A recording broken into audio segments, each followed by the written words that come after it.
प्रशांत किशोर बहुत अच्छे उभरेंगे। किसके नाते बंद हुआ? गोपाल नारायण की वजह से, एक आदमी की वजह से यहाँ पे लाखों आदमी का बेरोजगार बना दिया। एक आदमी की वजह से, एक आदमी के चलते यहाँ के 1 लाख लोगों को बेरोजगार बना दिया गया। और वो आदमी है भाजपा का ही अध्यक्ष है, वो गोपाल नारायण सिंह। एक हॉस्पिटल के चलते, अपना हॉस्पिटल के चलते, अपनी फायदा के चलते यहाँ की जनता को एकदम बेरोजगार बना के रखा। 7 सीट आरजेडी क्यों जीती, ये क्यों नहीं सोच रहे हैं? नीतीश कुमार ये चीज क्यों नहीं सोच रहे हैं? चाहे बीजेपी ये क्यों नहीं सोच रही है? क्या नाम है आपका? मेरा नाम सचिदानंद सिंह है। सचिदानंद जी, ये बताइए इस बार किसकी सरकार? इस बार तो हम लोग देखिए बिहार में बदलाव चाहते हैं। बदलाव चाहते हो? कोई पार्टी तो होगी ना? किसकी तरफ जा रहे हैं आप? जदयू की तरफ जा रहे हैं, भाजपा जा रहे हैं, जनसुराज के पास जा रहे हैं, कहाँ जा रहे हैं आप? जो भी हमारे पास नई विकल्प आएगी, जैसे अभी हम लोग के पास कोई विकल्प नहीं था, अब हम लोग के पास विकल्प आ गया है जनता का सुंदर राज जनसुराज। और जनसुराज जब आया है, उन जनसुराज जो काम कर रहा है वो धरती से, मतलब गांव से नेता को चुन रहा है, न कि किसी नेता को लाकर डायरेक्ट चुनाव लड़ा रहा है, ऐसा नहीं। वो अपने हर विधानसभा में अपनी सभा करा करके उस वहां से अपना उम्मीदवार को खड़ा कर रहा है। तो अगर हमारे जनता के बीच अगर कोई उम्मीदवार जाएगा तो अच्छा काम करेगा। और हम लोग को उम्मीद है कि हमारी जनता जो यहाँ की है वो सब सपोर्ट कर रही है जनसुराज को, और हम लोग भी जनसुराज के पीछे। आप जनसुराज की बात कर रहे हैं तो जनता कैसे भरोसा करेगी? प्रशांत जी जो बड़े बड़ी बातें कर रहे हैं, वादे कर रहे हैं, तो जनता को लगता है भरोसा कर पाएगी इतनी आसानी से, जो कि 30-35 साल से एक ही सरकार देखती आ रही है? जनता क्यों नहीं भरोसा करेगी? अभी तो देखिए हर जगह मोबाइल हर कोई के पास है, हर जगह चल रहा है मोबाइल पर कि प्रशांत किशोर ने 5 नेताओं को, जो कि नीतीश के इर्द गिर्द रहने वाले हैं, स्वास्थ्य मंत्री और कई मंत्री, अशोक चौधरी है, कई मंत्री हैं, उन लोगों का सारा चिट्ठा खोल के रख दिया है जनता के सामने। तो जनता को इस पर भरोसा कर रही है कि जो अपनी सरकार बनने से पहले ही इन मंत्रियों का भेद को उजागर कर दिए हैं, तो अगर उनकी सरकार आ जाती है तो जनता के लिए जरूर कुछ न कुछ काम होगा। बहुत बहुत धन्यवाद। आप देख रहे हैं सभी लोग जो जहाँ जनता मौजूद है, सबके अपने अपने तर्क हैं, सभी अपनी अपनी बातें कर रही है। इसी क्रम एक युवा साथी हमारे साथ जुड़ रहे हैं, इनसे भी जानेंगे कि इनका क्या तर्क है। बोलते हैं ना, जिस ओर जवानी चलती है उस ओर जमाना चलता है। तो क्या इस बार के चुनाव में युवाओं की क्या सोच है, युवा किसकी तरफ है और युवा क्या चाहता क्या है? क्या नाम है आपका? मेरा नाम दीपक कुमार वर्मा है। दीपक जी, सबने सुना होगा, आप सबने अपनी अपनी बातें करी, तो आप किसको चाहते हैं? सर अभी हम कुछ नहीं बोल सकते हैं किसको चाहते हैं, लेकिन ऐसा नहीं है कि नीतीश कुमार काम नहीं किया है।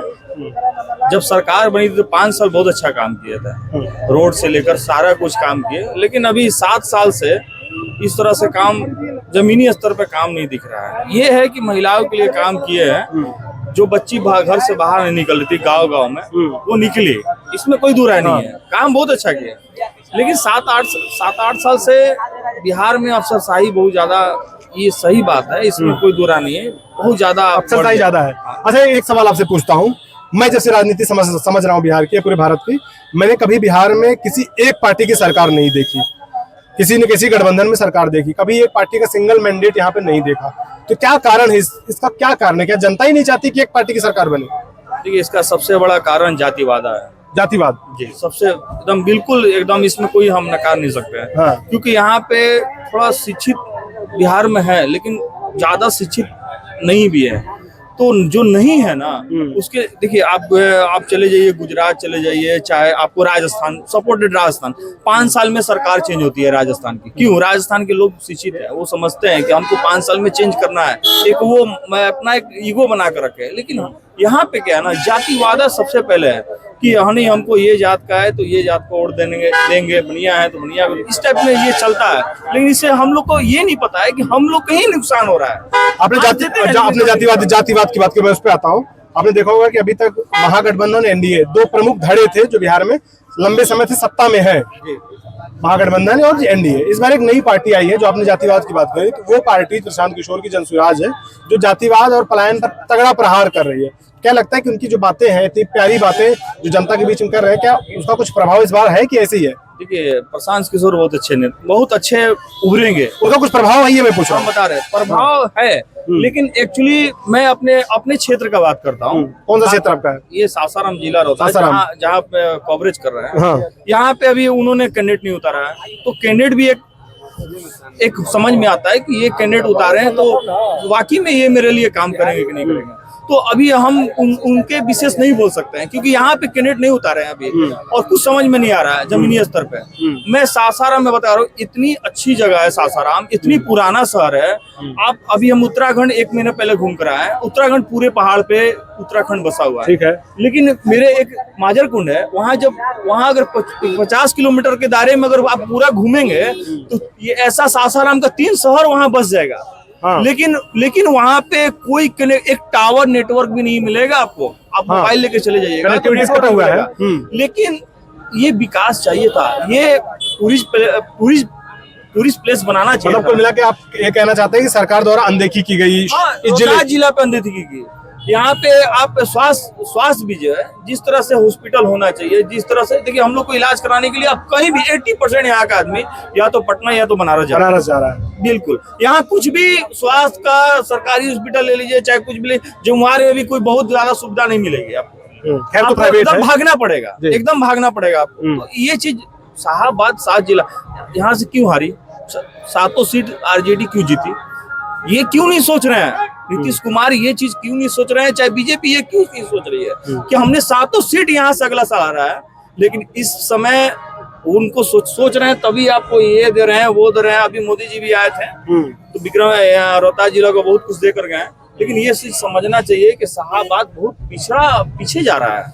डालमिया नगर हमारा बंद पड़ा हुआ है, यहाँ सब कुछ सारा रोजगार। हाँ, डालमिया नगर की आपने बात करी, डालमिया नगर की बात करें, मैं इसको थोड़ा प्रकाश डाल देता हूँ। डालमिया नगर डेहरी में एक औद्योगिक केंद्र हुआ करता था किसी जमाने में, और वहाँ पे ऐसा बोलते हैं लोग कि करीब एक साथ 20,000 से ज्यादा लोगों को रोजगार मुहैया होता था उस एक जगह से। जो भी है एग्जैक्ट डाटा मुझे नहीं पता है, तो वो बंद हो गया। ये यहाँ का बहुत बड़ा मुद्दा है जो अपने बोलेंगे।